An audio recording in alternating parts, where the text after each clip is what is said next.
Good afternoon, everyone. Welcome. Thank you all for being here for our presentation, Space Travel, Apollo, and Beyond. My name is Joe Rubino. I'm the Chief Financial Officer at the Naval Academy, but I'm also on the Board of Trustees of Historic Annapolis. So I have to thank Robert Clark, the President of Historic Annapolis, and Bill Kardash, the Chairman of the Board of Historic Annapolis, who are here, for giving me the nod to have the benefit of being able to say welcome to everyone, and thank you all for being here. I'm particularly excited about this because I feel like I've got a foot in both worlds, being with the Naval Academy, with Historic Annapolis, and this is being presented to you in partnership with the Smithsonian affiliates, the MD Hall, and we're sponsored by Comcast today, so thank you all for helping. I'd like to recognize Trish Edwards. I didn't see her in the audience. I'm not sure if she made it, but she's our the head of the affiliates for the Smithsonian, so appreciate her help and her partnership in bringing this event here. Sean Looney, I know I saw Sean in the audience with Comcast. Thank you for sponsoring this and helping to make it happen today. I also want to thank Carrie Keywiff and Kelly Bedsworth on the staff of HA who do all the footwork to make this happen. I'm particularly excited because I have some involvement with both worlds, and I get passionate about this, so I do have a script I'm going to try and follow. I promise Robert, my wife's going to give me this if I start getting too far off script. But I do want to say that we're extremely proud to have this affiliation with the Smithsonian. We're only one of 6 Smithsonian affiliates in the state of Maryland. It's a very rigorous process, and we're so happy that Historic Annapolis is affiliated with such a world-renowned organization. And as you know, July was the 50th anniversary of the Apollo lunar landing. And so the Smithsonian had encouraged its affiliates to recognize this event in some fashion. So it seemed only natural, many of you may know, that the Naval Academy has graduated more astronauts than any other school. So it just seemed natural between Historic Annapolis with the Smithsonian that we reach out to the Naval Academy through Captain Ryder, who's here with us today, and Dr. Neal with the Smithsonian to bring this presentation to you today. So we think it's exciting. It's wonderful to have our guests. As I think back on the last week or so, I think it's fitting to think about that having come off of Veterans Weekend last week, if you think about all 4 of our guests are really national heroes that have dedicated their lives to serving this country. So I'm really excited to be able to introduce them to you tonight. Our presenter and our moderator, Dr. Valerie Neal, is a curator emerita in space history of the Smithsonian Museum, or National Air and Space Museum. She has authored books and helped produce 8 Smithsonian Channel documentaries. For decades, has written, edited, and managed numerous NASA publications on the Shuttle, Space Lab, Hubble Space Telescope, and NASA history. She's even participated in underwater astronaut training and worked on mission management support for multiple space shuttle missions. Please welcome our honored guest, our moderator, Dr. Neal.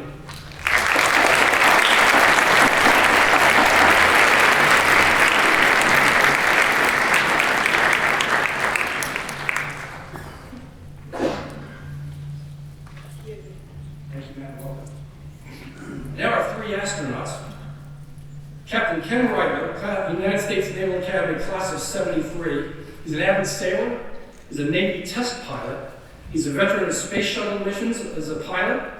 And he's even, he was on the first joint U.S.-Russian shuttle mission. In the private sector, he ultimately became president of space operations for Lockheed Martin. He's currently the Distinguished Professor of Aerospace Engineering at the United States Naval Academy. And I have to go off script for just a little bit. One of my favorite stories about Captain Ryder, his roots go very deep in Maryland. He was born at Patuxent River Naval Air Station. His dad was a Navy man. His mom was from a long history of family from Tillman Island.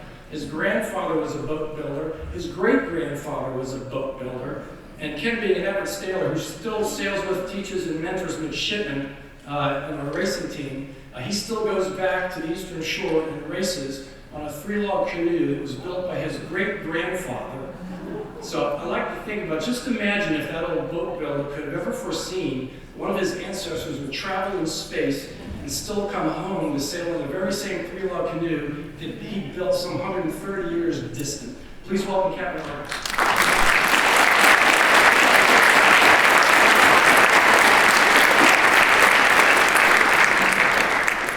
Captain Robert Kirby, United States Naval Academy class of 1984. He's attended the Naval Flight Weapons School. You all know it as Top Gun.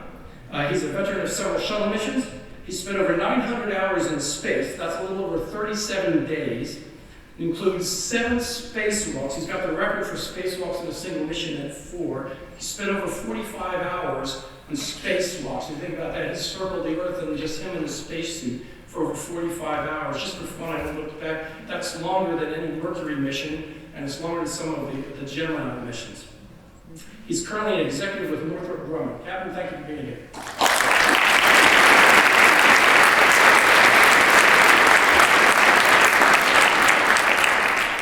Lieutenant Caleb Barry, United States Naval Academy class of 2010. You may, some of you know Kayla as the aide to our last superintendent, Vice Admiral Ted Cardis. Kayla was here as the aide, but you also know Kayla was among the first group of women that was selected and assigned to Navy nuclear submarines. So she's one of the first Navy nuclear submarine female officers in our Navy. After becoming then the aide, which is a hand-picked, very selective job, those of you that know the military know that tells you a lot about her quality and her abilities. As if that wasn't enough of a challenge, she applied for and was accepted to the astronaut program. So she's currently in training as an astronaut. She's literally served our country from our inner space and well on the road to serving our country in outer space. Welcome home, Kayla.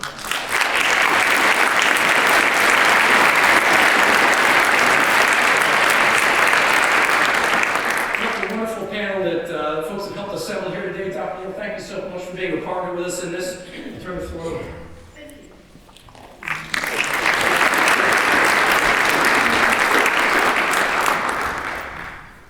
Well, all 4 of us are delighted to be here today, and it's wonderful to have such a warm welcome from all of you.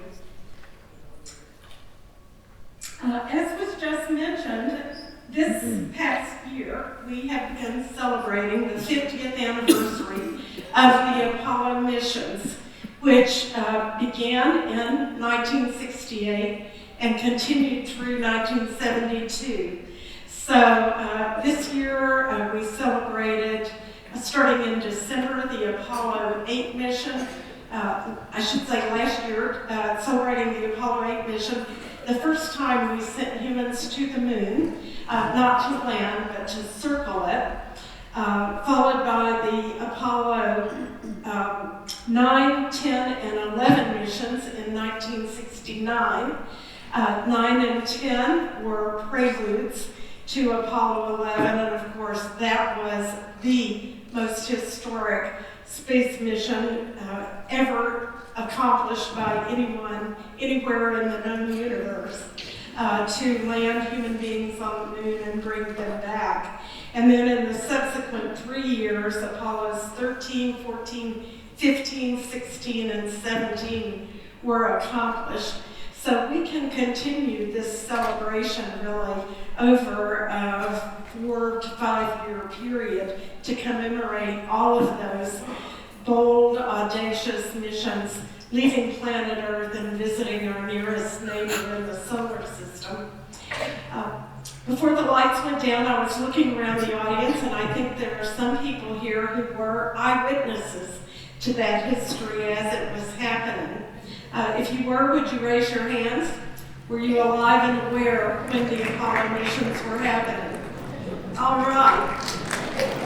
And there are some in the audience who arrived on our scene, arrived in our world a little bit later than that, and probably know about them only from retelling the stories and seeing the movies and the video programs. How many of those are in our audience today? The younger crowd. Okay, it looks like it's about half and half to me. That's great. And because of that, I'd like to start this background presentation by telling you a little bit about that era. Maybe this will be a trip down memory lane for those of you like I who lived through it, and for those of you who are younger, perhaps you'll pick up some information today that you might not have known about before.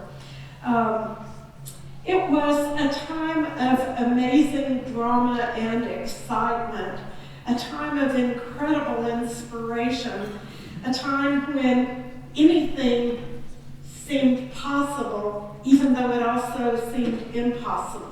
How could we send people to the moon and back?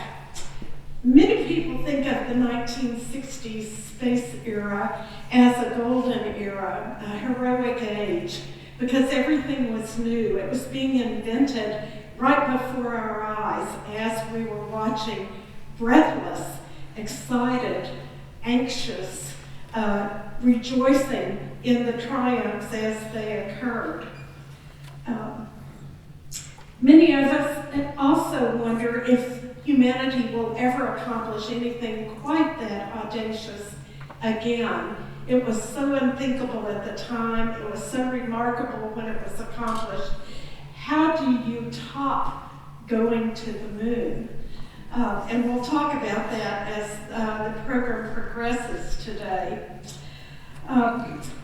Just as background and reminder, the U.S. space program was born in the period of Cold War competition after World War II, when the Soviet Union and the United States were in a competition to influence the emerging nations of the world and to establish their forms of government as the models for these emerging societies. The space race was a peaceful alternative to a hot war, but that period of time in the 1950s and 1960s was very much filled with the tensions of wartime through proxy conflicts that were breaking out around the world involving both the Soviet Union and the United States. Both actual war and Cold War had the same goals: to demonstrate convincingly that the technological and political power of each nation was worth emulating. And on our side, of course, it was a contest between a free democratic society and a closed communist society for global influence and leadership. In 1957, the Soviet Union put the first satellite into orbit. And in 1961, the first human, Yuri Gagarin, went into orbit. Reactions in the United States ranged from disbelief to embarrassment to panic to a grudging respect, because we knew what it had taken to achieve that feat. But unaccustomed to being second, the United States was determined not to remain behind in any arena, and the United States galvanized to catch up and take the lead in space. President John F. Kennedy inspired our citizens with two extraordinarily eloquent speeches in 1961 and 1962, linking spaceflight to our national traditions of freedom, exploration, and the Western frontier. He challenged the Congress and the public to dedicate our nation to conquering the space frontier. Specifically, he called upon the nation to accept the goal of landing a man on the moon and returning him safely to Earth by the end of the decade of the 1960s. He rightly predicted that this would be the most difficult and daring effort ever undertaken, but also the most significant in the global struggle between freedom and tyranny. Now, when President Kennedy set this audacious goal, our nation had a grand total of 15 minutes of experience in space. 15 minutes. Just 2 weeks earlier, on May 5th, 1961, Alan B. Shepard Jr. had launched in a tiny capsule atop a military missile to an altitude of about 37 miles, and he coasted through a ballistic trajectory to splash down in the ocean 118 miles downrange off the coast of Florida. He didn't go into orbit, but he did put the United States on a trajectory that over the next few years would lead us to the moon. Alan Shepard, our first astronaut, graduated from the U.S. Naval Academy in 1945. He was one of the first 7 astronauts selected by NASA in 1959. He was one of the Mercury 7. The Naval Academy's legacy in space began at the very beginning and continues to this day, 60 years later. 54 astronauts so far are alumni of the Naval Academy, more by far than any other institution. And 80 astronauts to date have served in the U.S. Navy or the Marine Corps, also more than any other branch of service. 50 of those 54 have flown in space. 2 unfortunately died in accidents before they were assigned to missions, and 2 await their first flight assignments. The latest graduated in 2010 and was selected in 2017 in a group that is preparing to be the first visitors to go to Mars. And she's with us here today. Naval Academy graduates have participated in and been leaders in every U.S. spaceflight program except one, and that was Skylab in the 1970s.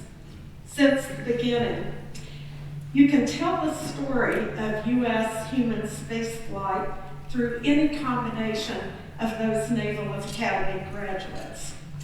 And so what we're going to do today is start with a brief overview of the history of U.S. spaceflight as it was accomplished by Naval Academy graduates, and then we're going to move into a conversation with our 3 astronaut guests today where they can offer us their own perspective on their time here at the Academy, their time with NASA, their time in space, and anything else we want to ask them about. So be thinking of what you might want to know when that part of the program comes.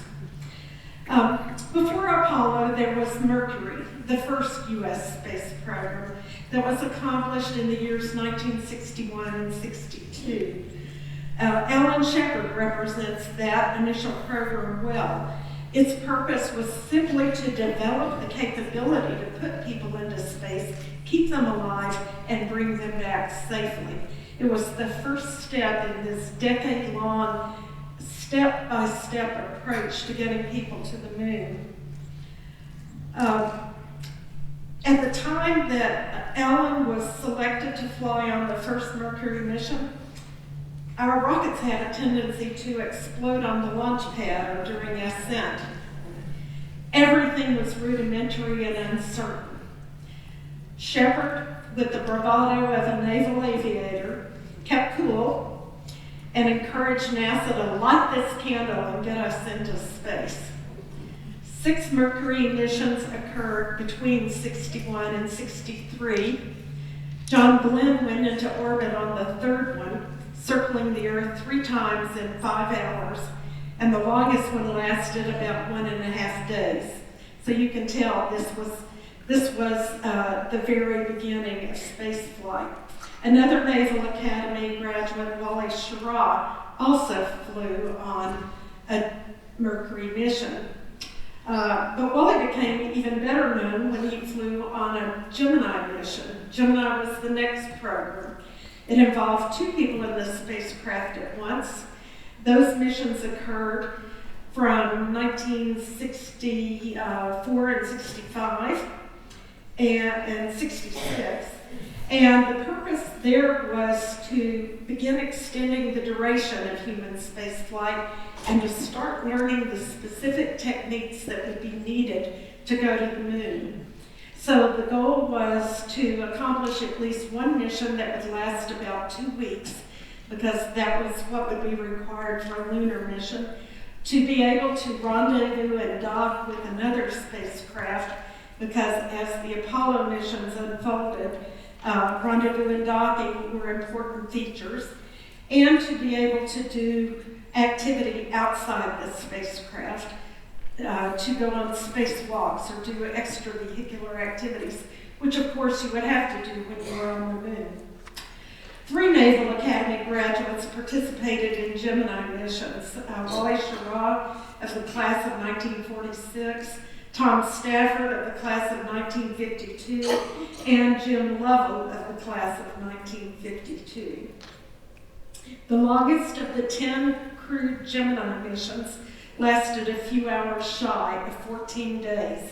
And during those missions, we learned so much about how to do those basic tasks that would need to be done. The first rendezvous and dockings were troubled. It was hard to find another craft in space, line up with it, approach it at the right speed, touch it, without causing a collision. The first spacewalks, there were some that were almost catastrophic because we hadn't thought of things like having handholds on the outside of the spacecraft that the crew member could reach to stabilize himself. And so we learned through near failures what we needed to do to succeed. And then finally we got to the main event, the Apollo missions, the 3-man missions that involved going to the moon, landing, exploring on the moon, and returning. 7 Naval Academy astronauts flew on these missions, 3 of whom actually walked on the moon. Not every Apollo mission was to the moon. There were 2 in Earth orbit, and there were 2 that went to the moon without landing because they were still testing out procedures. But of the 7 astronauts that went, 3 of them did land on the moon. Wally Schirra and Don Isley both flew on Apollo 11, which was an Earth orbital test of the spacecraft. Jim Lovell and Bill Anders both flew on Apollo 8, which was the wonderful mission at Christmas time in 1968, where we saw the Earth rise for the first time.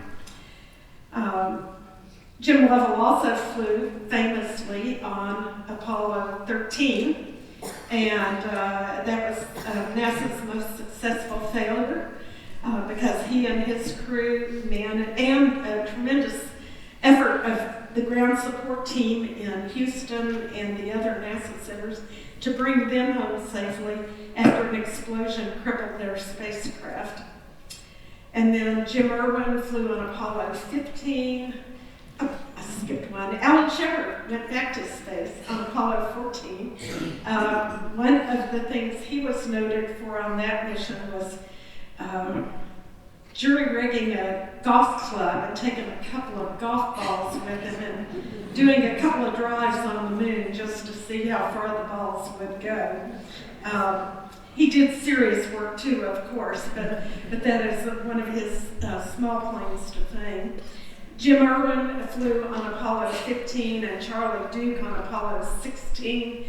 Those 2 missions were distinguished by having the rover as well as the lander on the surface of the moon.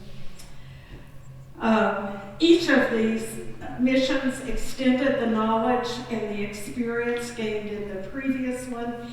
Each one pushed the envelope farther to a new landing site, new tasks, longer durations.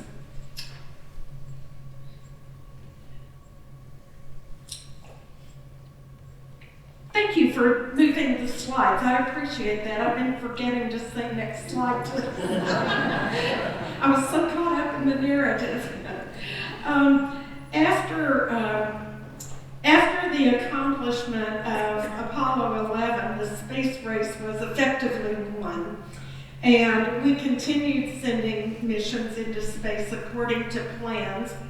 The Russians, the Soviets, tried all the way up to the last minute in July of 1969 to beat us there. In fact, they had launched a robotic mission to the moon within hours of our launching Apollo 11.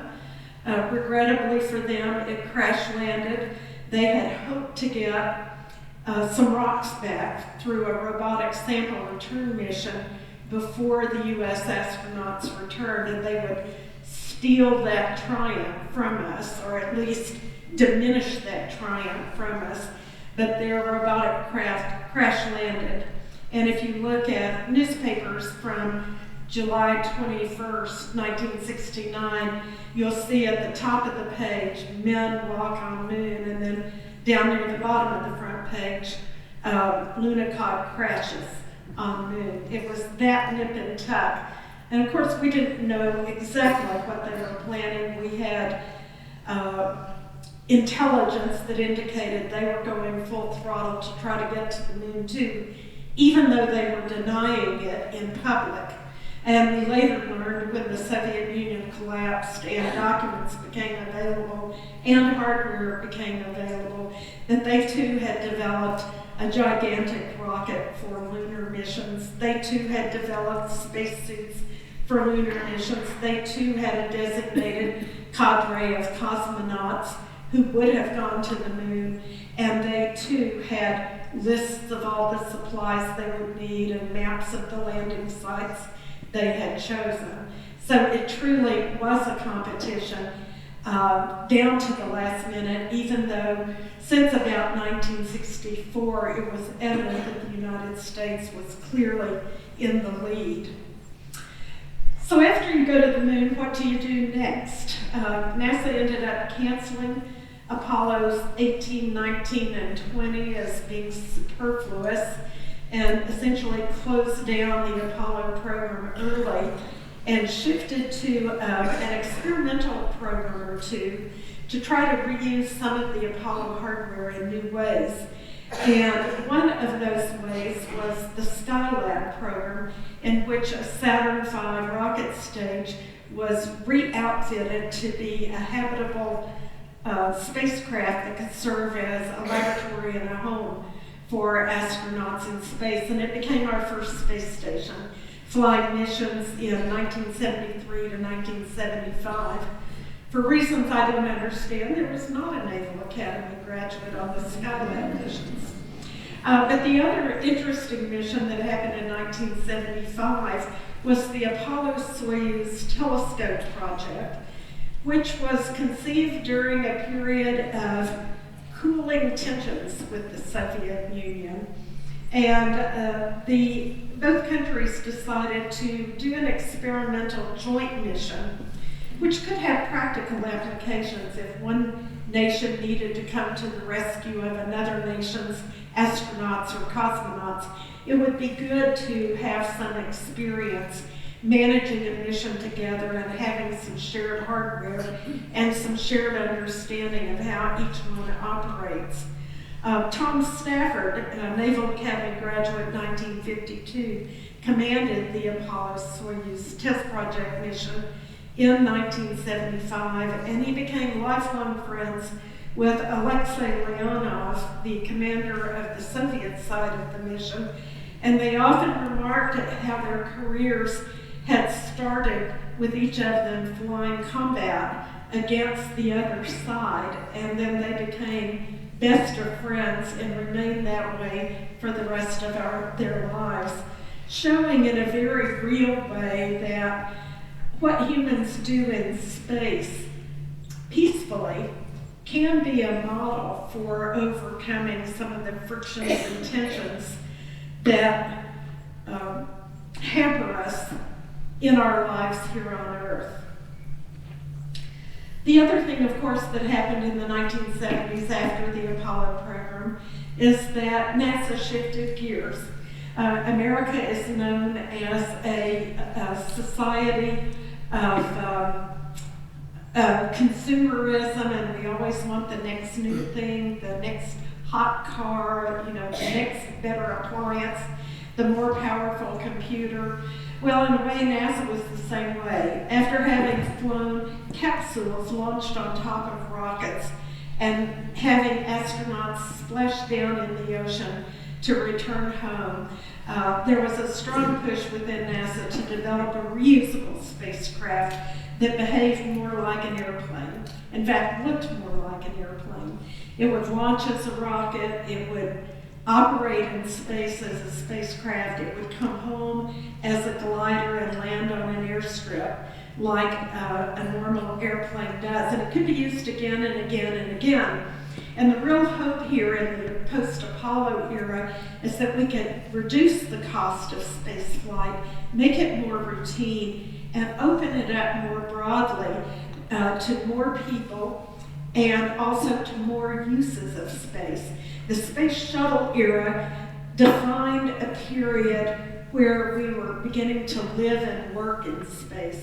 It wasn't so much a destination to go to and accomplish a singular feat, but space was now part of our domain. It was a place we could occupy. We could live, work, go back and forth, do all kinds of scientific research there, do practical things there, expand the astronaut corps, and eventually open up space to ordinary citizens like most of us in the audience. That was the dream. So the Naval Academy graduates from the 1960s onward flew on the reusable space shuttle, doing a great variety of missions, scientific missions, Defense Department missions, satellite deployments for government and commerce, technology tests, joint missions with the Russians to their space station Mir, deploying astronomical observatories and other kinds of scientific satellites, and eventually building and resupplying the International Space Station. And I think that something like 40 or more Naval Academy graduates flew on space shuttle missions. As I said, you could tell the story of spaceflight just randomly picking a group of these Naval Academy graduates, but I'd like to mention a few in particular who were notable from this era. Although they were not Naval Academy graduates, two Navy astronauts, John Young and Robert Criven, flew the first space shuttle mission. It was an orbital test flight on a brand new vehicle that had not been flight tested. It introduced all kinds of new technologies. There had been no uncrewed flight in advance of their mission. This was a first and a very brave first, along the lines of Alan Shepard sitting on top of that rocket, not knowing whether it was going to explode or launch him. Among the early astronauts in the 1980s, Academy graduate Bruce McCandless from the class of 1958 achieved renown for two missions that he flew. The first in 1984, when he flew solo away from Space Shuttle Challenger in the manned maneuvering unit, a jet-propelled backpack. He flew out to the distance of a football field away from the shuttle, maneuvered around, becoming, in effect, the first human satellite in space. And then he flew again in 1990 on the mission that deployed the Hubble Space Telescope. During those intervening years, Bruce McCandless became known essentially as Mr. EDA, because he was working out, along with Kathy Sullivan, all of the procedures and the tools that would be needed to make the Hubble Space Telescope serviceable in orbit. And through the work they did with a large team of engineers and technicians across the country, they perfected the tools and techniques that had enabled 5 subsequent space shuttle crews to visit the Hubble, service it, upgrade it, modernize it, most famously of all, install a contact lens, you might say, to overcome the flaw in the mirror of the telescope when it was originally launched. Bruce had a long tradition here with the Naval Academy as the son of Admiral Bruce McCandless, and both of them are buried here on the Academy grounds. I'd like to mention also Mike Smith from the class of 67, who was a member of the Challenger crew who perished in 1984. And also Willie McCool, a member of the class of 1983, who perished when Columbia broke apart during its return in 2003. So the story of spaceflight is not all about triumph. It has moments of tragedy as well. And with its large representation of astronauts, the Naval Academy has felt those two tragedies especially keenly. I'd also mention Charlie Bolden, General Charles Bolden of the class of 1968. He is one of only 2 African-American Naval Academy astronauts.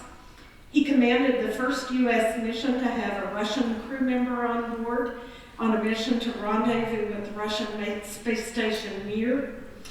And he also was a pilot of the crew that deployed the Hubble Space Telescope. He had 4 flights in all, 2 as pilot, 2 as commander. Jerry Linenger of the class of 1977 was one of just, I believe, 7 U.S. astronauts who stayed aboard Mir for a period of months as visiting astronauts, cooperating with the Russians, building up experience for us to jointly operate on the International Space Station. Jerry's time on Mir almost turned catastrophic when a fire broke out on board ship and they almost had to abandon the space station, but were able to put out the fire and sustain the damage and complete their mission. Naval Academy graduate of 1971, Bill Shepard, commanded the first mission to the International Space Station. In 1999, do you know that we have had a continuous presence in space on the space station for 20 years? There has not been one moment that there has not been an American aboard the International Space Station for 20 years. And another accomplished graduate of the Naval Academy is Sunita Williams from the class of 1987, who did 2 tours on the International Space Station, and she still ranks near the top of the list in total time in space and total number of spacewalks. For a while she held that record and then she was superseded, but she's still very near the top.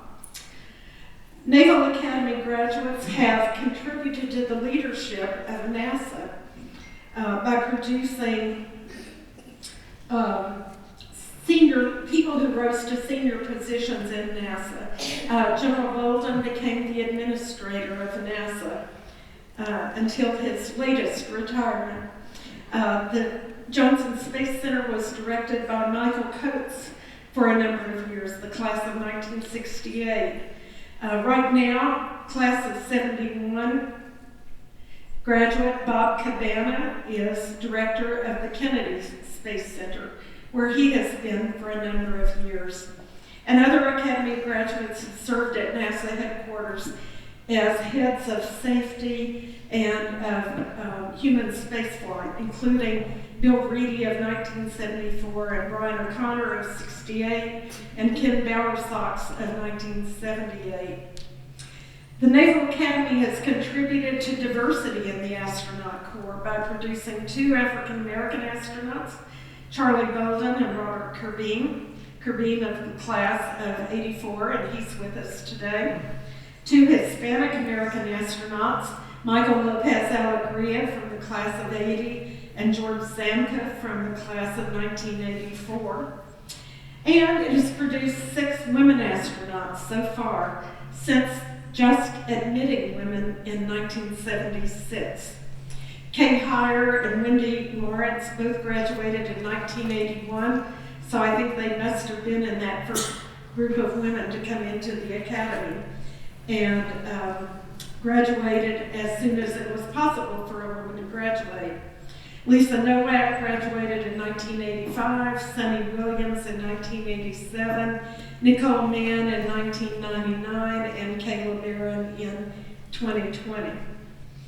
and at least 6 astronauts have returned to the Academy as faculty or senior leaders, including Ken Reitler, who is with us today. I think this is an extraordinary and remarkable legacy from this one institution. And I hope that we hear from them about what they think the connection is between the Naval Academy and the space program. So now the 3 of them will join me on stage for conversation about that legacy and more. We're going to reserve time for questions from the audience as well. And I have one last slide, please.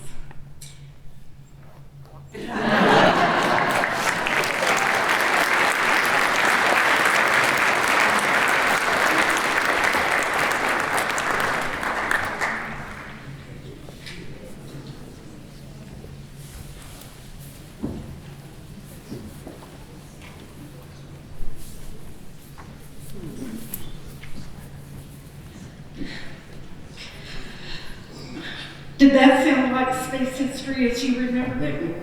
That was outstanding. Thank you. I hope I didn't leave anyone out. I've been combing the roster of Naval Academy graduates, trying to make sure I got them into the story.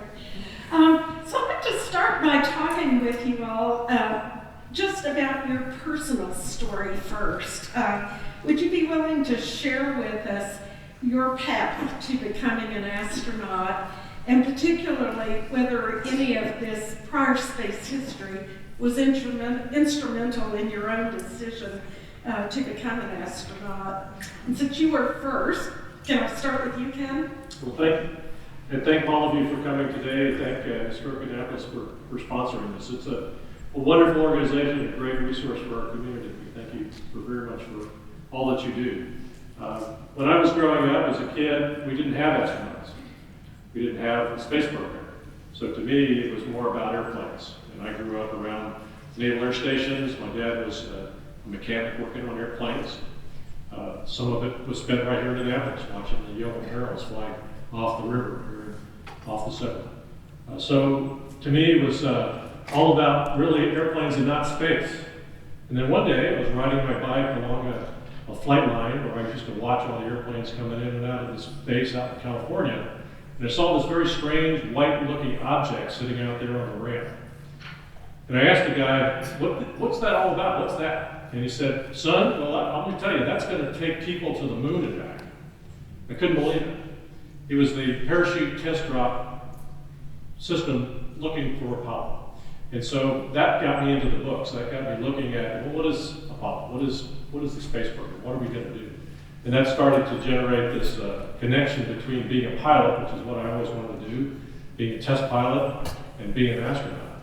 And so as I continued to go through high school, that started to become a dream. It really wasn't yet a mission or a real true occupation or avocation, but it was really more of a dream. And being able to come to the Naval Academy was the first step in helping to realize that dream. When I was here as a brand new plebe at plebe summer with one of my classmates, Bruce Argus, will remember this as well. During plebe summer and plebe year, you weren't allowed to watch television or really take part in any kind of education or entertainment. And so we were given a special dispensation. We were allowed to watch the landing and walking on the moon. That was the only time that whole year we were able to do that. And so sitting in that little room on a hot summer July night, right across the street here at Naval Academy, watching people walk on the moon for the first time, also was I think, a transformational moment that said not only could you do this, but this was the path that you could take, graduating from the Naval Academy. Of course, at that time, I don't think we even thought we were going to survive the summer. But it sort of laid things out for me in terms of what I needed to do, what I needed to study, how I needed to progress through my career to be able to eventually accomplish that goal. Now, Kayla, you're at the opposite end of the timeline. You obviously weren't born yet when Apollo missions were occurring. So what led you to be an astronaut? And was any of that past history inspirational to you? Absolutely. I think space captures the imagination of every generation, and that history is important all along the way. I grew up hearing stories about the Apollo landing, watching Apollo 13 and movies like that, which were, of course, were inspirational. For me, this topic is good. The Naval Academy is finished with the space program because I definitely wouldn't have ever occurred to me to become an astronaut if I hadn't gone to the Naval Academy and had mentorship and connections from that experience. But I grew up really interested in serving in the military. I wanted to go to the Naval Academy or Air Force Academy from sort of middle school on, and ended up deciding the Naval Academy was definitely the right fit for me. They have better uniforms. Absolutely. But when I came to the Naval Academy, at first I thought I wanted to be a fighter pilot, which these two are evidence of that being a pretty traditional path to the astronaut office eventually. And during my time there, my experiences, my training, I realized that the submarine force might be a better fit for me. I was really inspired by the sailors who work on submarines and the opportunity to work in a really unique, team-oriented environment. And I was just lucky that the timing worked out that my class, they were going to go into that community as well. And it wasn't until after my tour on a submarine, about 3 years with 3 deployments, when I returned to the Naval Academy, that it ever occurred to me that I might want to be an astronaut. And that was from meeting Naval Academy graduates who went on to serve as astronauts and identifying all the parallels between being on a submarine deep below the ocean and operating there and operating in space on our platform, the International Space Station. So for me, the inspiration of watching that service and the connection to my own interests and passions is what led me to take the leap and apply. I never thought it would work out. I never thought I'd be sitting here in a blue jacket with real astronauts. But that connection and that inspiration and those role models were very important in my early interest. And meeting people like these guys, like people we have on your slides, Winnie Lawrence and Williams, and just seeing the things they have done is what made me realize that maybe that is a path that I can follow as well. Okay, Bob, you're in the middle between the two. What was your path and what inspired you? Well, it's kind of interesting because my mother was a chemistry teacher. So I grew up with a love of science and technology and engineering and grew up wanting to design things. Didn't really matter what it was, houses, cars, aircraft. And grew up, I was about 7 or 8 years old during the first Apollo landing. And I thought that was really, really cool. And I just wanted to understand how it worked. And the more I understood about it, and the more my mother would give me books about it, and how rockets worked, how aircraft engines work, all that, the more it became interesting to me, and I decided, okay, that's what I'm going to do in my life. I'm going to grow up, I'm going to design rockets and airplanes that other people are going to fly. And so got really interested in it, went so far as to actually start learning German when I was younger, because all of our great rocket scientists back then were German. And I figured if I was going to work on their team, it'd be advantageous if I could speak the language that they spoke. Still speak German, and I did use it a lot in the space program when I was there. Did a lot of public appearances and interviews in Germany, but it really wasn't until I got into the Navy that the whole idea of actually being inside the vehicle hit me. And I went to the Naval Academy, unlike a lot of people. I went to the Naval Academy because I needed a way to go to school for free. And this was a good opportunity once I got accepted. And thought, oh, I'll do my 5 years, I'll get out, and then I'll go to grad school, and I'll start design. And then, lo and behold, the Navy said, well, you don't have to get out, you can still go to grad school and be a naval officer. I'm like, okay, I'll go to grad school as a naval officer, then I'll get out. And then I think they said, well, you can go to test pilot school. I'm like, oh, that sounds pretty cool. So I'll go to test pilot school, and then I'll go out. So, so needless to say, I spent 23 years in the Navy. Because the good deals just keep coming. But one of the things you do in test pilot school is you go down to Johnson Space Center, and you get to meet a whole bunch of astronauts. And the astronaut that struck my fancy was a woman named Captain Thornton. And she spoke to our class, our test pilot school class, told us about what she was doing, told us about the flight she was getting ready to go on. Then I just happened to sit across from her at lunch, and the more I heard from her, I go, I want to grow up and be like her. So went back, talked to my mentor back at test pilot school. He goes, well, you got graduate degrees, you've done well, you need 1,000 hours in airplane. Back then, that was one of the things that you had to have. He goes, you got that. He goes, you should apply. and I applied, and I was fortunate enough to get accepted. And it's been a great ride, and the ride just continues.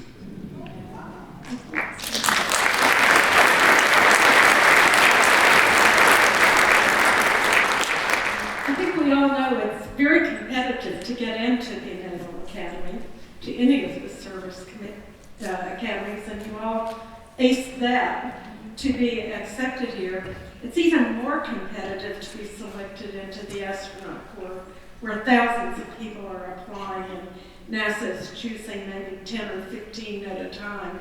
I think the most they ever chose at once was 35. Do you have any sense of how you made the cut, given that kind of field of competitors? Was there anything about your experience at the Academy or in the Navy that you think maybe distinguished you, singled you out in some way, or do you think it was just your charm and good looks? Yes. Well, that's a great question, and many of us have asked that question amongst ourselves.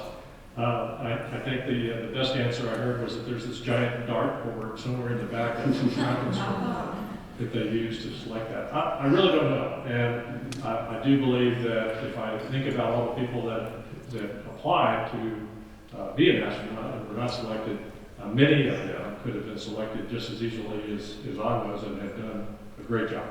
NASA has the real, I think, benefit of having a lot of people who are willing to sign up to do that job, who have all the skills and the capabilities, and they can take their pick.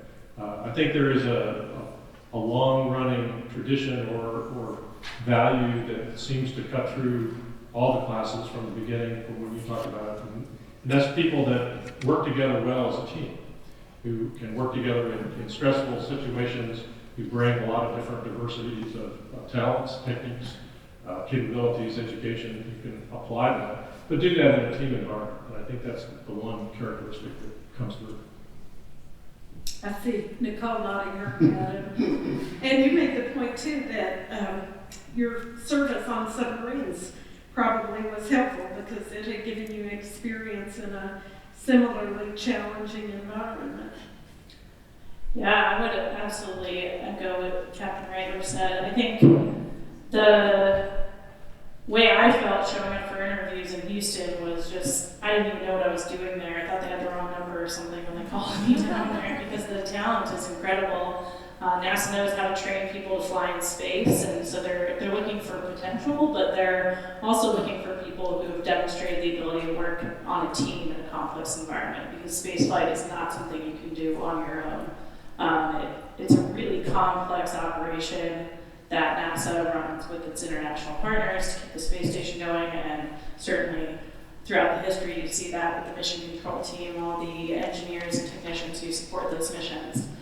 So if you can't work well with others, you're in the wrong spot. So I think my experience working on the submarine certainly was where I really learned how to work with a team in a really complex and dangerous environment.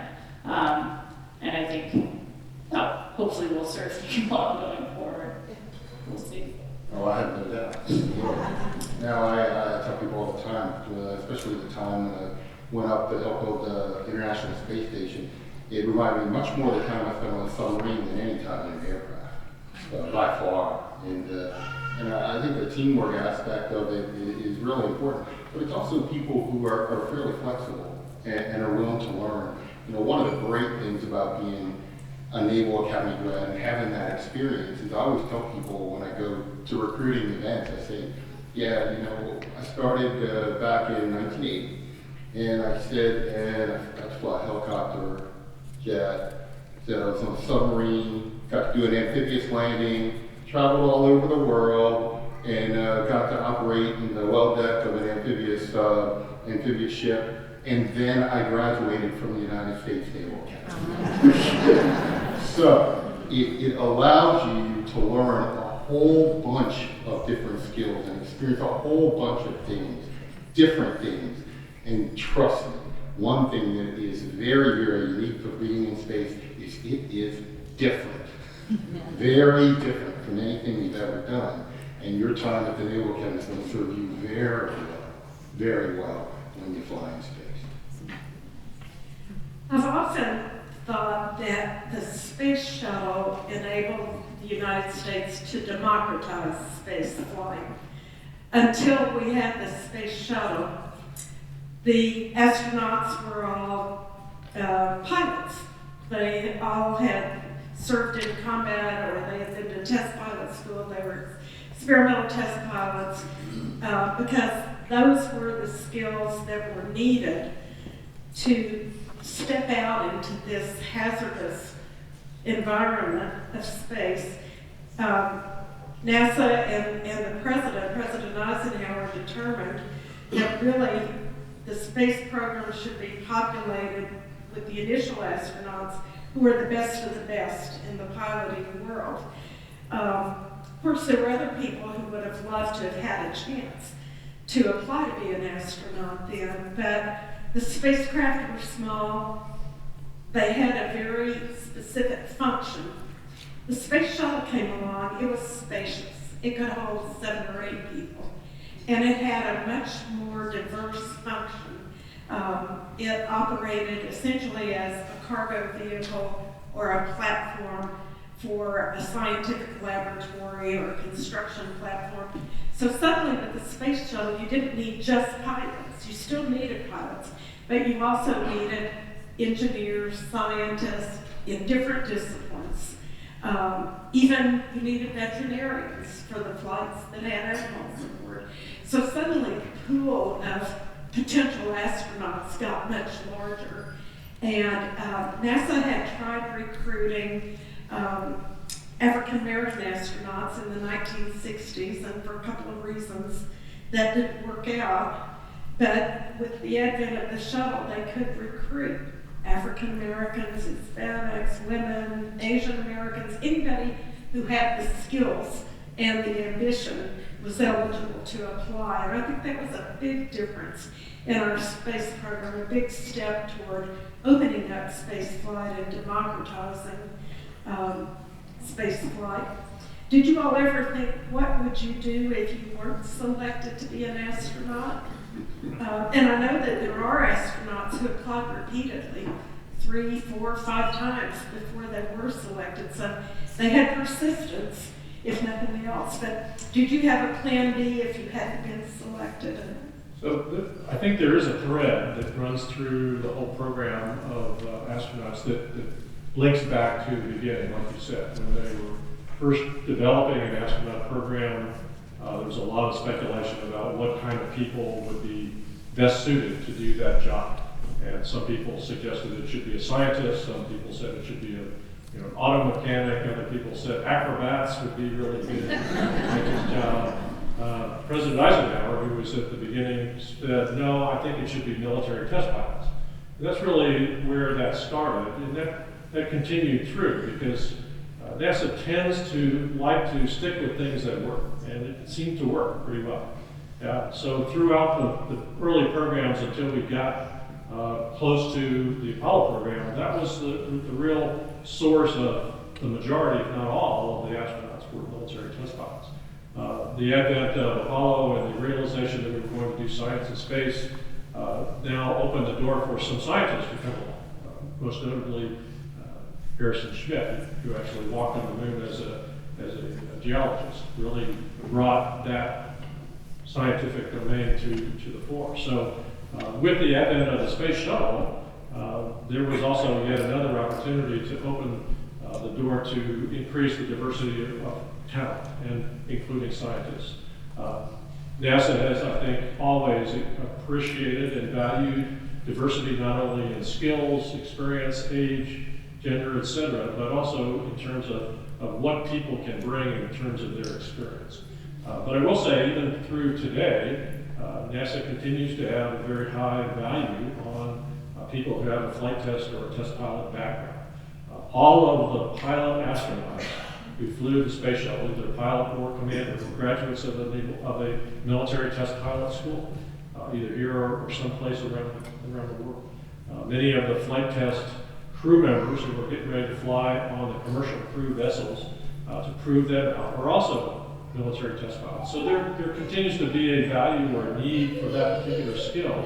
But I do think that is significantly changing now, so that people understand in the exploration world, particularly in the space station world, we have an even increased importance in being able to do research and science all over.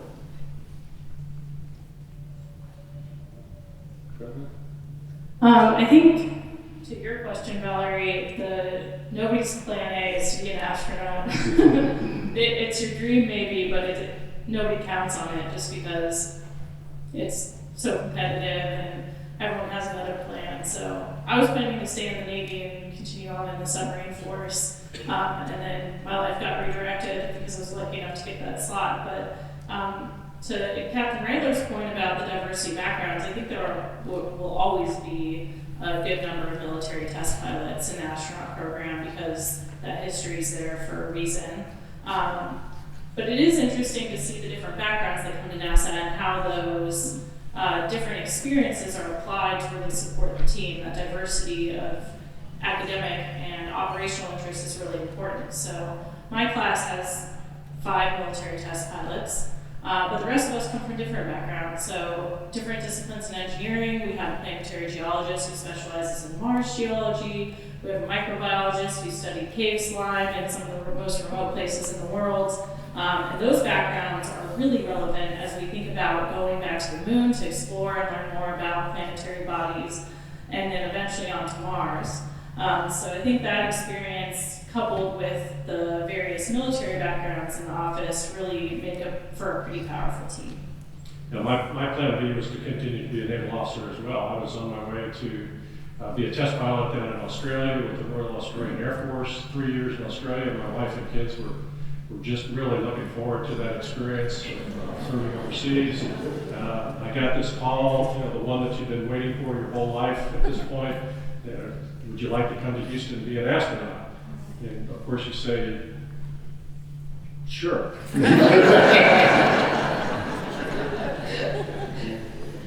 And of course the next thing they say, well, that's great, but you can't tell anybody you've been selected.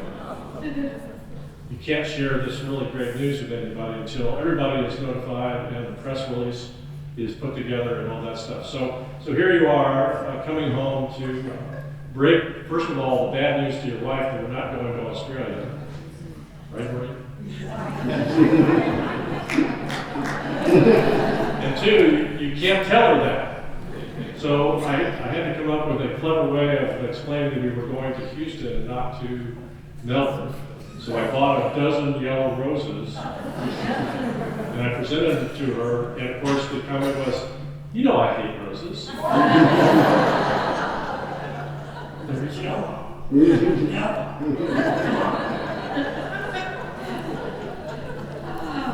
I just think it's funny that you say that, because if you look on this panel here, none of us would have been qualified to be a Mercury astronaut. You're too tall, actually. True. You're way too female.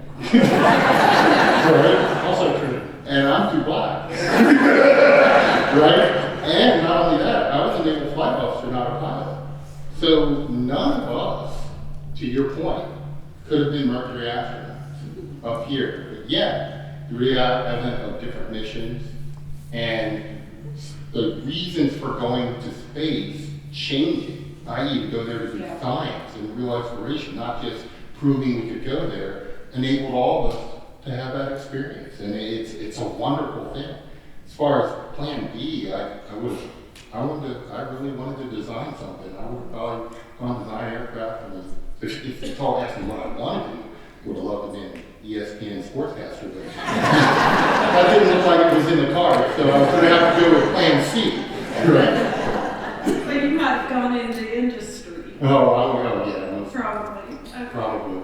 And actually that kind of gets to the point that each of you had different roles in the space program. You were a pilot commander astronaut. You were a mission specialist, this new class of scientists and engineers. And in the peak of the shuttle era, there were more mission specialists than there were pilots in the astronaut corps. The PhDs were taking over, to some of the pilots thought.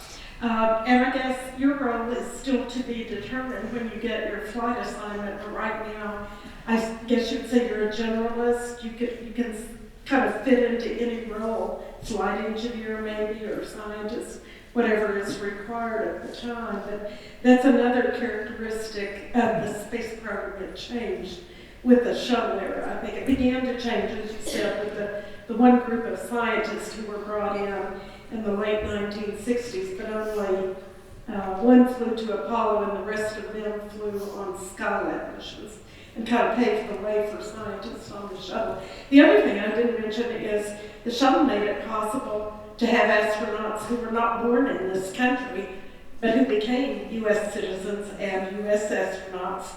And they hailed from India, Costa Rica, Colombia, Australia, New England, Great Britain, I think, and then of course foreign members were able to fly on shuttle missions. If they had a payload, they could represent the space agency or the company of their country. And then we were beginning to move toward having ordinary citizens fly with the Teacher in Space program and the Journalist in Space program.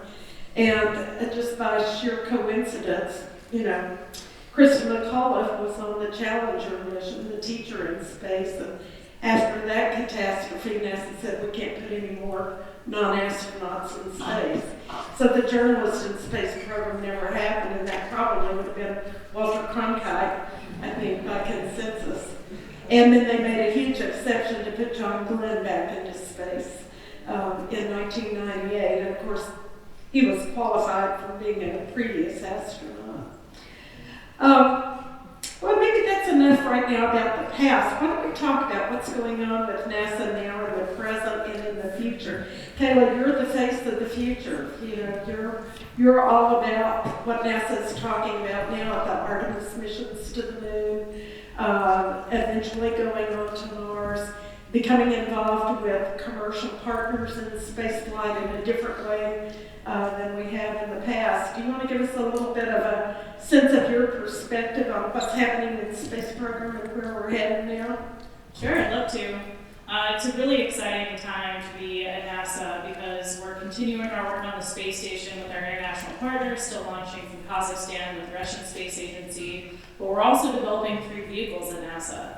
We have the Orion spacecraft that will be part of the Artemis program that returns to the moon, and then of course our commercial partners, Boeing and SpaceX, who are working to send American astronauts and our partners to the space station.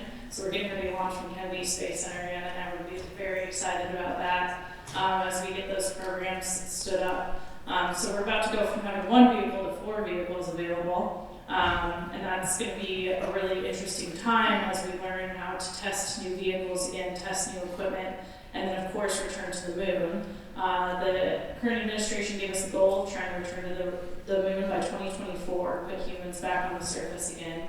And it's definitely a feasible goal. It's going to be a steep climb. A lot of it relies on consistent funding from Congress, so call your senator or congressman about that. But we're really excited about the opportunity to explore new parts of the moon, do additional science, but this time also focus on a sustainable presence on the moon. How can human beings live on a moon basis? How can we use resources that we prospect on the moon to keep people alive and learn about the science, but also get resources for us back on planet Earth? And that it will be our proving ground to continue on to Mars. The moon is convenient, it's a lot closer, it's 3 days away. So if anything goes wrong, we have a lot more support close by. But we'll be able to test landers, how we work with robotics, both drones and robotics on the surface to supplement human presence. And we think we'll be able to use that to learn what we need to know to go all the way to Mars, which will be a huge undertaking in the spirit of something like Apollo. We'll be traveling further than we've ever been before and operating in really unknown environments. So we're hoping that we can take the experience from the past and learn from our experience on the moon next 10 years or so to head on to Mars. And NASA is already publicly saying that the first woman and the next man will go to the moon. So that has to be a strong incentive to you women currently in the astronaut corps to stick in there and work hard, do your best, and hope to be that first woman on the moon. You look like you would like to say something. Well, I need to first of all say that I'm here as a private citizen, so I'm not representing any organization, and my opinions are my own. Okay. We'll accept that. Don't reflect any other organization. But I am personally very glad that we made this decision to focus back on the moon. I know that it's been controversial over the past 10 years, whether we should be all about Mars or all about the moon, or where exactly we should go, to an asteroid or who knows what. But to me, it makes a lot of sense personally to do this focus on the moon, because we can learn so much more about what we need to do to be successful when we finally do take that next big step in exploration, which is significant. There's many things that we still don't really understand, don't really know, can't really do successfully, consistently, if we're going to be doing that in a distance as far as, for example, Mars is. And you're with industry now. Do you have a perspective on what's happening from where you stand? Oh yeah, for us it's awesome, because it's very inspiring for our workforce. The people who work for the company I work for, we're all very excited and hope to be a part of getting people back to space. And I shouldn't say getting people back to space, getting people back to the moon. I think you kind of go through phases. You have one phase in your career where all you want to do is you want to go fly in space, and you want to do it well. And it's such an awe-inspiring experience. You're like, wow, the only problem with this is not enough people get to do it, because it's that damn cool.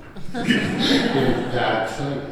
And then you transition to, okay, that time of my life is done now. Let me see if I can't help other people get to space. Ken went through that when he was, I think, your deputy program manager for ISS, for the International Space Station. I'm going through that part now. And then, when you've done that, it's time to start inspiring other people to want to go. And I look forward, I think you're there now, right? I'm going to be there one day, and I hope I can inspire other people to work really, really hard going to space. But right now, I'm concentrating on helping build the kinds of vehicles and systems that will get people into space, keep them safe when they're there, and get them to return safely back to Earth so that they can then transition to this part and help other people get into space. Because it's that important, and it's that cool. Well, I think that's a great point, and I would like to emphasize that, because we all have a certain cycle that we go through in our careers, and we have an opportunity to do the work, or teach the work, or talk about the work. For example, for me, was helping people to become test pilots as a flight test instructor at test pilot school. I had many other people that went on to be astronauts who were my students there. And then I got to go do that work myself and help to design, develop a lot of the equipment that we do today, the procedures, the techniques, and led to helping to build the International Space Station, or at least conceive of how it was going to be built.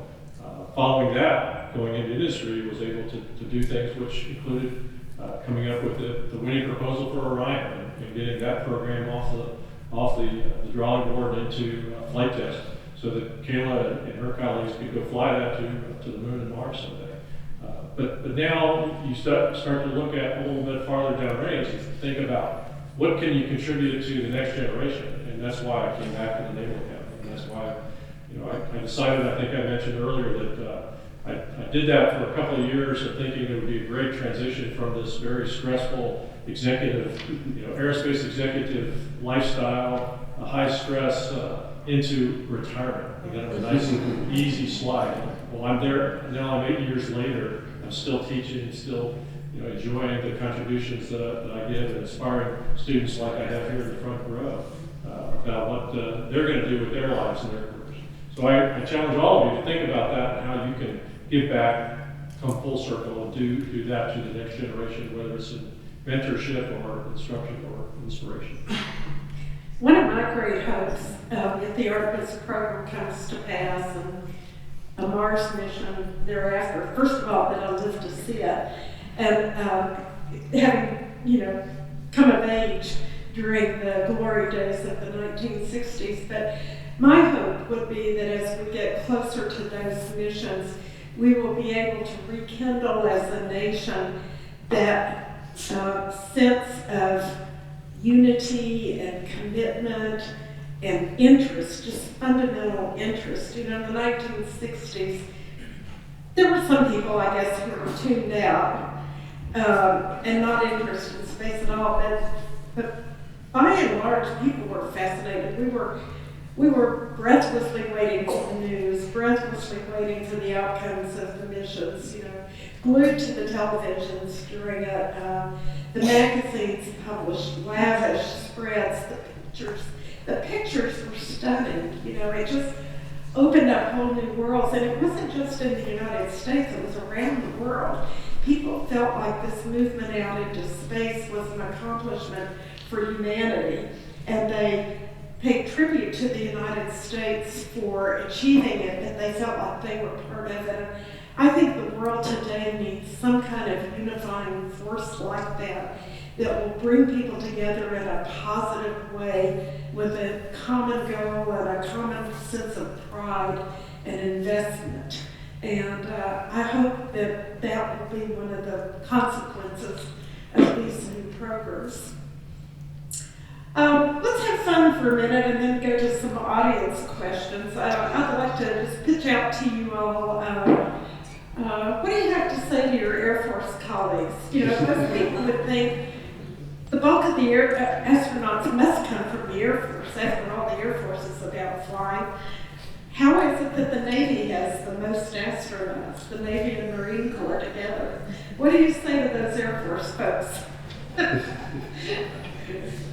Well, I actually assigned that to one of my classes to write that as a point paper to explain that to me.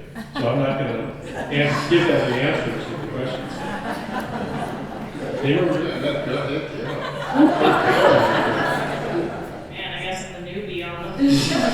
Do you all tease each other? I know that in the astronaut corps there's a lot of humor and a lot of trash talking. And do you all tease each other across the services, or do the pilots tease the scientists? They say there's no room in a spacesuit for an ascot. There's definitely the trash talking and the good humored rivalry that we all learned at the Naval Academy for the other services definitely carries on for sure in the astronaut corps. In fact, the Air Force Navy game a couple of weeks ago now, we all got together, all the military astronauts got together to watch it. So I was very excited when Navy pulled it out at the end because it was getting pretty sad there for a while. But definitely that rivalry continues. But of course, everyone knows it's all in good fun.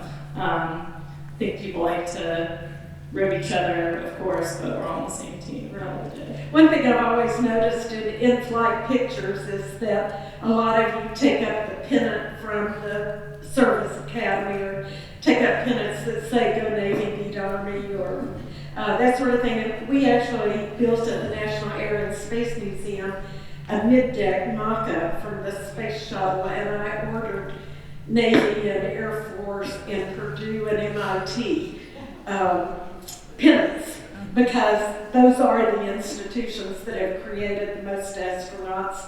And I've always seen pictures with those pennants in them. So there is a pennant in the visitor center that I carried on both of my phones. It was actually the pennant that was sitting outside my house for every Army Navy game for all those years before I was an astronaut. But I did want to just tell one quick story. Each mission has a mission patch, mission logo that we designed. The crews are responsible for coming up with this design. This was my mission on STS-60, which the commander was Charles Bolden, Naval Academy graduate, and the pilot was Ken Ryder, another Naval Academy graduate. We typically make the rookie, the guy that hasn't flown in space, do the work in coming up with the design. But I cleverly convinced our rookie, an Air Force Academy graduate from Saga, to use blue and gold as the prompt. So as you notice, and this is really the first time we've ever had a patch that had gold on the outside and blue on the inside. He agreed to that. So that may answer your question. Good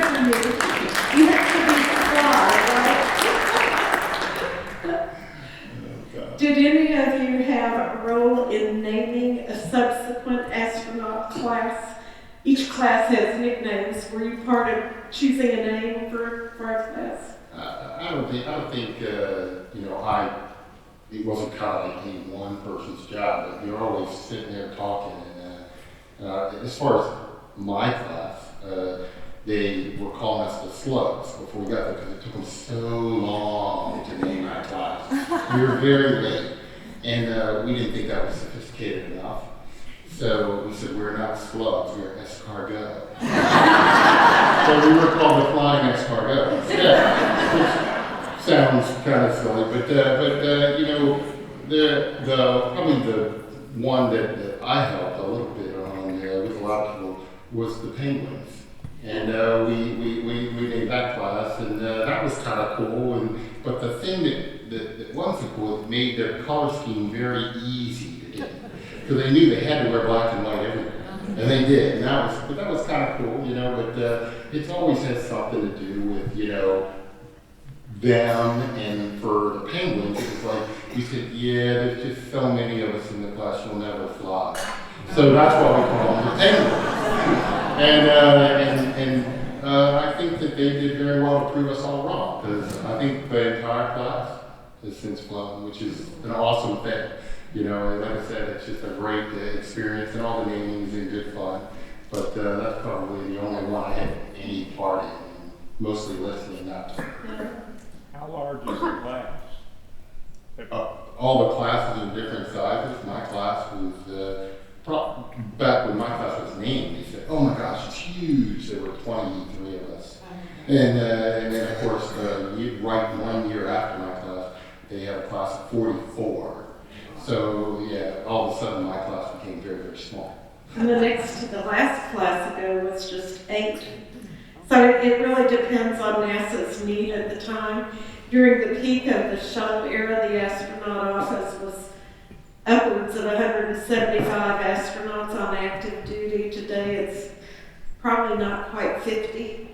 It just depends on the needs, and the frequency of recruitment depends on the needs as well.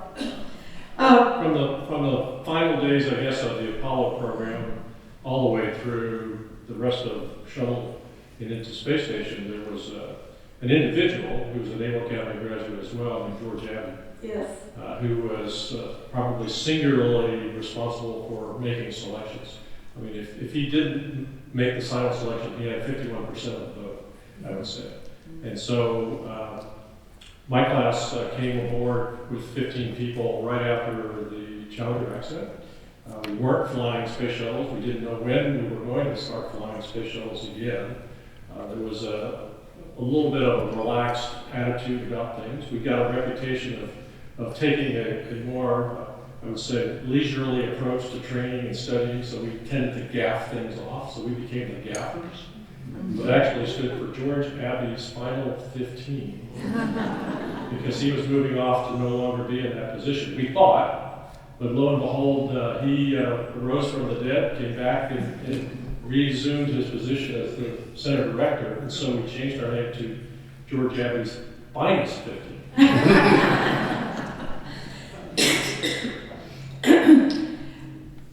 Do you have any particularly humorous incidences from your career that you can share with the public audience that includes children? That's a lot of qualifiers. That's right. There, Valerie, It's not all work, except We oftentimes have members of the office, or particularly members of the crew, that we like to take advantage of a kid, because they are so good-natured, and they lend themselves to that sort of kid in practical jokes. And so on my first crew, the obvious target for me was the West Point graduate. So we typically did quite a few unusual things to try to get his goat. And one of the things I remember, during our training, we go through a couple of long-term sims, long-duration sims, where you're in the simulator for all day. And so they typically, depending on whatever day that they're simulating of your mission, they will give you that meal that you had planned for that day. And I discovered early on that this particular crew member, whose name I will not repeat, did not like chicken cacciatore. And so I made an arrangement so that no matter what day it was, what meal it was, Sam always got chicken. And he never figured it out. We'd break for lunch and he would open up his meal package and say, "God, again, chicken cacciatore, I can't believe it." He never did figure it out. Yeah, I would say most of the stories involve food. Mine does too. I was on orbit. It was my second mission, and a lot of the things. Well, you go into space, then you take this rocket and you convert it once you get into space to be a space kind of laboratory or working environment. And then before you come back, you have to pack everything back up and arrange it and make it into an airplane, a glider really, so you can glide back in. And on my second mission, we had a bunch of wave-off days. And so it was my job and Roman's job to sit there and put away the ergometer, which is just a fancy name for a stationary bike. And one of the things that's on a stationary bike is our 4 vibration isolation mounts. And so somewhere in this, because things are floating on, we lose one of these vibration mounts. And so Tom Jones comes downstairs, he floats downstairs, he goes, well, where'd you lose it? And we're like, if we knew that, So there's 3 of us down there trying to find this vibration isolation mount. We can't find it. So then the commander, Taco, comes down, and Taco's looking around and goes, same question, same answer, blah, blah, blah, blah. And so we said, we're all sitting down there, we can't find this thing, and they go, well, where did you last see it? And we're like, oh, it was over here. And so we're like, why don't we do this? Why don't we take a beefsteak, a package of beefsteak, put it there, and wherever it goes, maybe that's where the vibration isolation is. So we put it there, and we're all staring at it, and it's not moving. And we're like, maybe it knows we're looking at it. So we all look away. Well, right around then, as we're all looking away, Marcia floats out, she goes, what are you guys doing? Right? And we're like, quiet. We're waiting for the beefsteak to float away. And that's all she had to hear. She's like, I'm out. She floats back up. So we waited for a while. We found the vibration isolation mount. We packed it all up, and guess what we couldn't find? Exactly. So somewhere in there, when we landed, probably somebody was looking and going, who didn't eat their beefsteak? When they were unpacking the hotel. But Marcia was very, very keen and said, you guys totally failed. I go, no. Our mission was to find vibration isolation. We did that. We just lost something else in the process. That's great. One thing we should ask you, Bob, you're the only one on stage who has been a spacewalker. You want to tell us? So far. So far, yeah. You want to tell us what that's like? It's an amazing experience. Like I said, when you do things that are a lot of fun, whether it's a vacation, you go out on your boat, fly your airplane, you just wish you could bring all your friends with you. And that's another one of those situations. It's an amazing experience. Unfortunately, they expect you to do work when you go out there. But I had the displeasure and pleasure of getting my suit contaminated on one of my spacewalks. It was my first spacewalk. And so as part of the decontamination procedures, you sit in the sun, at least for this particular material, you sit in the sun for a whole day pass. And all you do is you just make sure that the contaminated side of your suit is facing the sun, because it rises the temperature up to about 250 degrees Fahrenheit, and gets all the contamination off your suit, and you just watch the world go by. And that was spectacular. Got to see Eastern Asia, pass down on a southbound pass over the Himalayas, which was pretty. It was just an absolutely beautiful view. And the few times that I wasn't busy on the spacewalk and got to just sightsee, which wasn't very often, it was just an experience, like I said, which I wish I could share with more people, because it's absolutely amazing, absolutely amazing. We all heard you were contaminated. We think you just want to take a little break. Yeah, that could have been tricky. Well, let me ask, are there people in the audience who would have some questions they would like to ask? I see some hands going up, and I think someone's coming out with a microphone so we can hear you. And as we take questions from the audience, let's try to get a good representative sample of our audience. I'm going to start right here with this young man. All right. So with the Orion missions and I forget what the Mars thing is called, isn't there going to be like 7 rockets going into space currently? That's the plan? Go ahead. Yeah, there's a lot of launches planned in support of the Artemis missions that are going to be heading back to the moon. We're actually planning to build a space station that orbits the moon to support our missions both to the moon and eventually to Mars, and we're calling that Gateway. So it'll be kind of like a mini version of the International Space Station but around the moon. But really similar to the International Space Station, we have to launch it in pieces and then put it together once we get there. And the same will be true for the lunar lander. We're going to launch that up on a rocket, it will dock to the Gateway, and then when we get up there on Orion, we'll switch over into the lunar lander and head down to the surface. So it's a very complicated launch schedule to get all the equipment we need to support those missions up there. And then eventually, when we go to Mars, same thing. We'll need a much bigger vehicle to travel to Mars than we can normally launch in.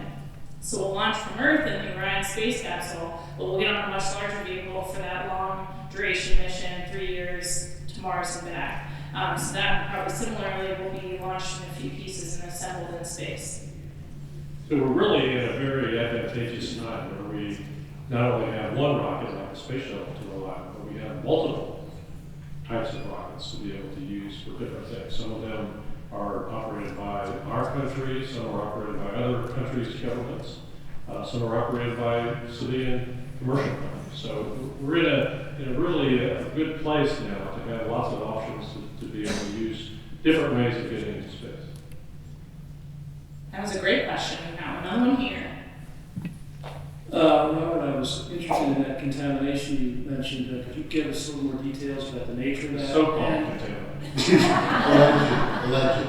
And I was wondering who supplies medical care for the astronauts on the shuttle?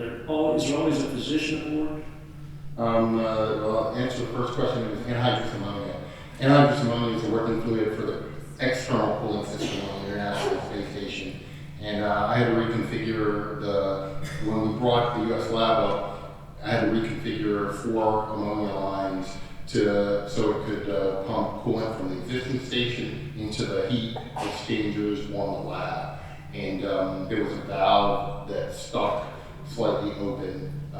Ironically, they said of the 2 types of valve, there's female valve and a male valve. And they said we design a bunch of emergency procedures if the female valve failed, because they said that the male one was designed so it couldn't fail. So guess which one failed? So we kind of made it up as we went along, but in the process got about 1 inch of accumulation of anhydrous ammonia ice on the front of my suit. So that's what that was. As far as the medical stuff, you don't always have a medical doctor. As a matter of fact, I was the crew medical officer on my first flight, but they train you in a lot of different things, and I spent a lot of time in the emergency room learning different procedures when I was assigned that responsibility. You know, it's kind of like advanced first aid, you know, how to remove teeth, how to suture people, you know, sew things up, stop bleeding, administer medicine, all that. I think that now the training is a lot more extensive than what I got. So.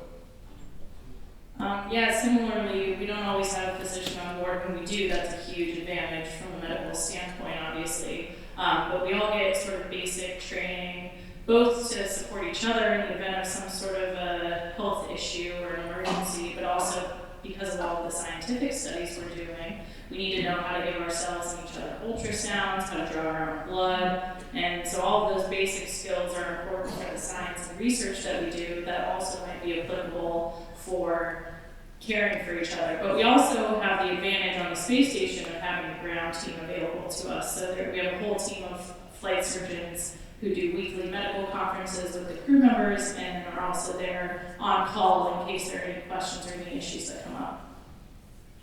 Yeah, the most afraid I think I've ever seen Charlie Bolden is when I came after him to draw his blood.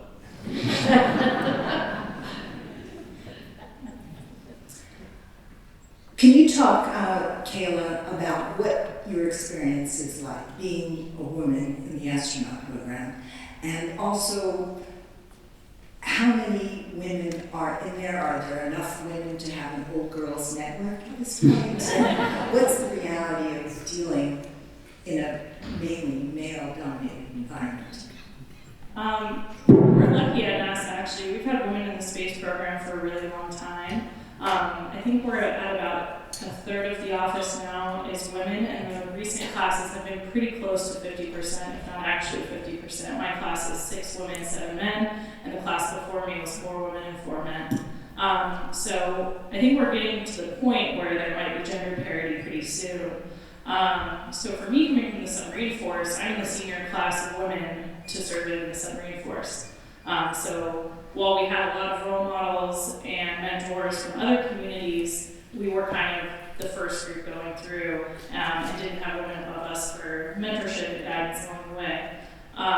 So I actually feel really lucky coming from the military. NASA is the first time I've had so many women above me in my career track there as mentors and for guidance. But women have served in incredible leadership roles since the shuttle era, commanded shuttle missions. We've had plenty of women command the International Space Station. We've had women be the chief of the astronaut office.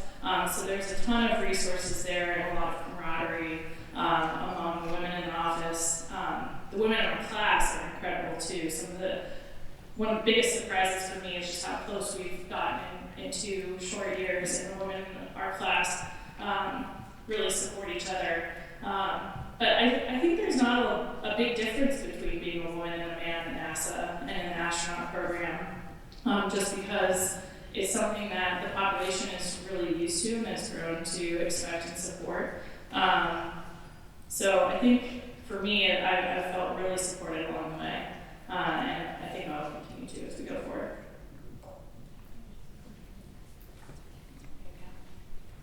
Oh, sorry. You guys look very similar. Thank you very much for both coming today and for your service to our country. I know that going back to the moon has a lot of challenges. We have a lot of learning we can apply there, and I know that going then to Mars is an even bigger challenge. But is there any looking forward to other solar systems? So just to put things a little bit in context, as was said, the trip to the moon is about 3 days. And if you decide once you get there you change your mind and you want to come home, you just whip around the moon and you make another 3-day trek back home. So within a week of leaving planet Earth, you're back home. Going to Mars using current technology, best case, it's about 5.5 months to get to Mars. Once you get there, you have to stay for about 1.5 years until the planets align so that you can make that short trip back home. So it's somewhere between a 2.5 and 3 year commitment once you push the button that fires those engines to go off to Mars. So it is I would say, more than just an order of magnitude more challenging to do that. Now, talking about other solar systems, we're talking about many, many, many orders of magnitude. So until something happens, I guess until we change the way we travel, until the way we conceive of how we go through time and space, that's really not a realistic objective. But I would add that we have so many things to learn about our own solar system, in fact, our own planet right next door, that we really should be focused on that. I think we have time for about 2 more questions. So raise your hand if you want to ask a question. I'm sorry we're not going to get to all of them, but I'll do my best. I'm going to send this down to this gentleman. I'm so sorry. This question is for Lieutenant Aaron. which environment do you think would be more constrictive to work in, the submarine or the space station? I don't know, I think they're honestly pretty similar. Submarines are a lot more crowded than the space station is, that's for sure. The space station is about the size of a 6-bedroom house in terms of square footage and room, and usually the crew is between 3 and 6 people. So I think it's actually pretty easy to get lonely on the space station, from what I've heard, and that's not true on a submarine. Just because maybe about the same size, submarine's a bit smaller, but we have 165 people aboard, at least the class of submarine I served on. So I think, I don't know in terms of restriction. The space station also has the advantage of having windows, which I've heard are quite lovely to look at. On the submarine, you're kind of just a sardine in there, no natural light, no sort of sense of where you're at. So that's a good question. I'll keep you posted after I visit. But I imagine just the spectacular view from the space station makes it a pretty good place to be. Captain Curvain, I like your socks. Thank you, I'm obviously. My question is, how does your body feel when you come back to Earth? I know when I go out sailing for a day and I come back, get off the boat, I feel like I'm still moving. So what does it feel like bodily when you come back? It is an adjustment. Your body changes a lot when you go to space, and it's kind of funny because you're down here on Earth, and our bodies are very, very uniquely qualified to exist here. And so when you go to space, there's a lot of changes, and I always use balance to point out the biggest changes.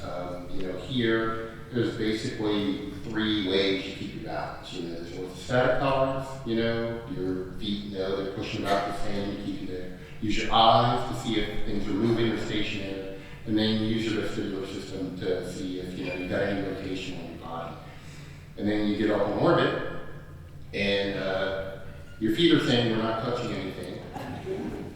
Your eyes are saying nothing's moving, and your inner ear is telling you you're moving it really, really fast and you're tumbling. It's the only one that's right. It confuses your brain, and then, of course, 70% of the rookies are around you throwing up, right? And so I was fortunate. I don't get spaced out of patient sickness, but do get all the physiological changes. Your heart's really high in your body, so it can pump easily to your head. Well, now your head's about to explode because the pressure in there is way more than it needs to be.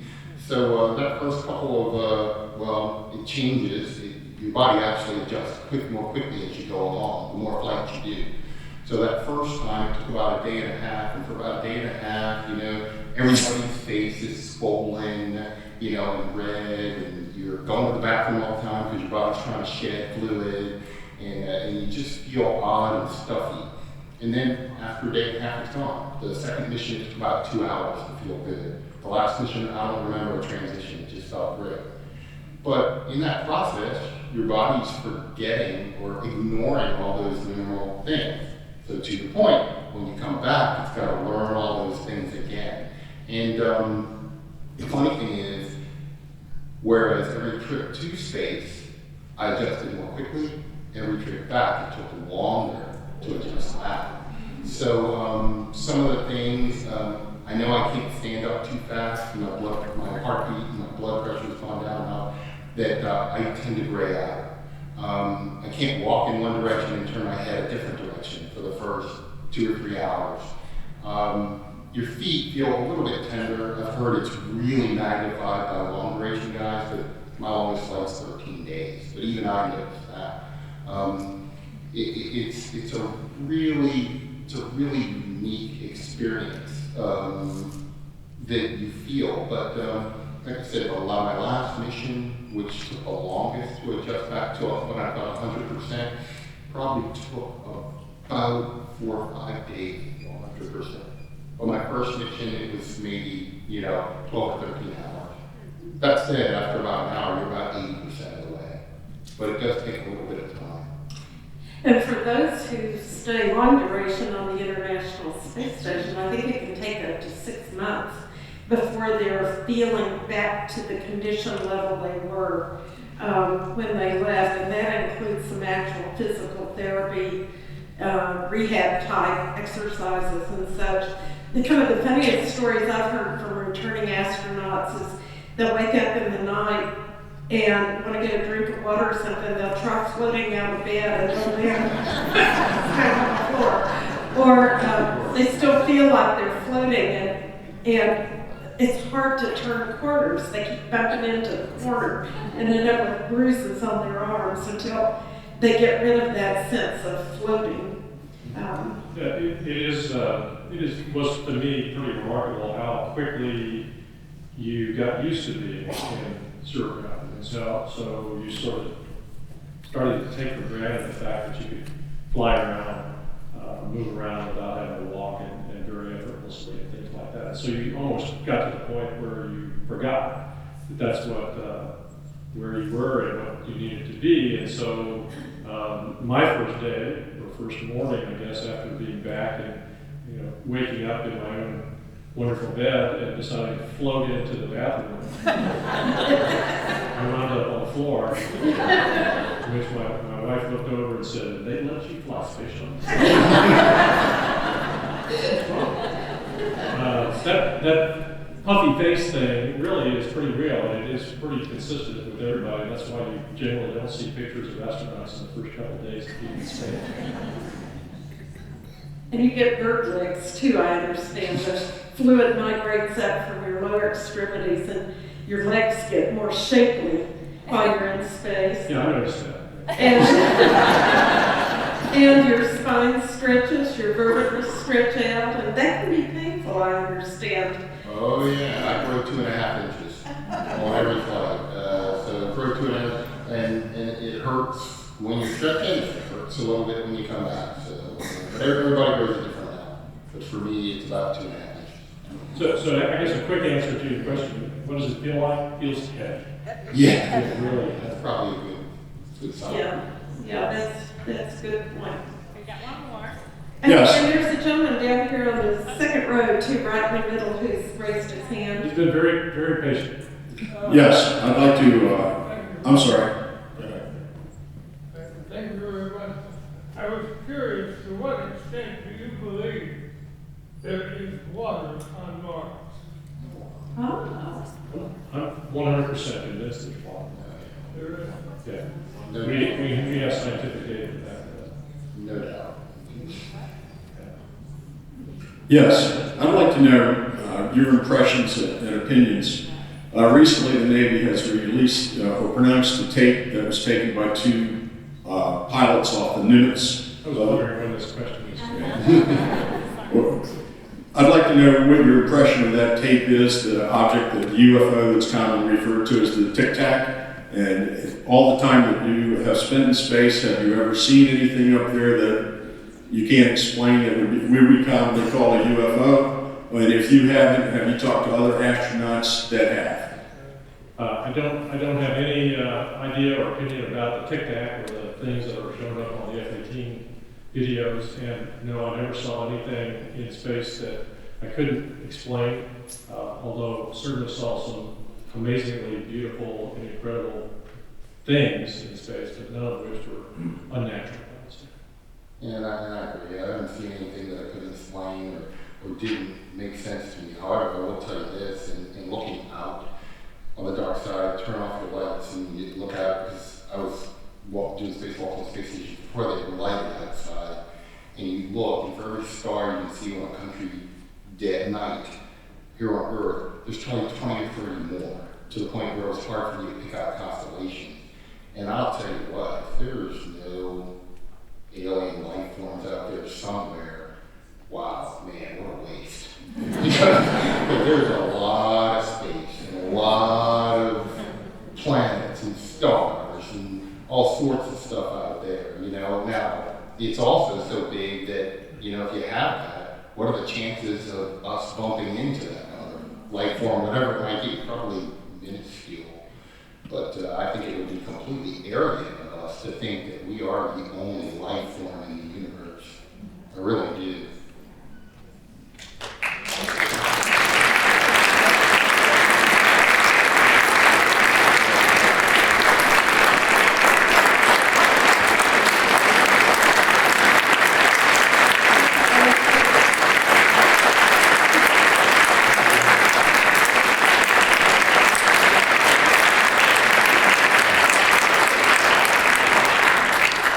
Thank you all so much for taking us on this wonderful journey from our history to our future in space. It's been a fascinating afternoon. I remind folks that we're able to do this because of the generosity of you all, your contributions, your membership in Historic Annapolis, our corporate friends like Comcast and Sean O'Neill who helped make this happen today. So if you're not a member, please join, please come on board.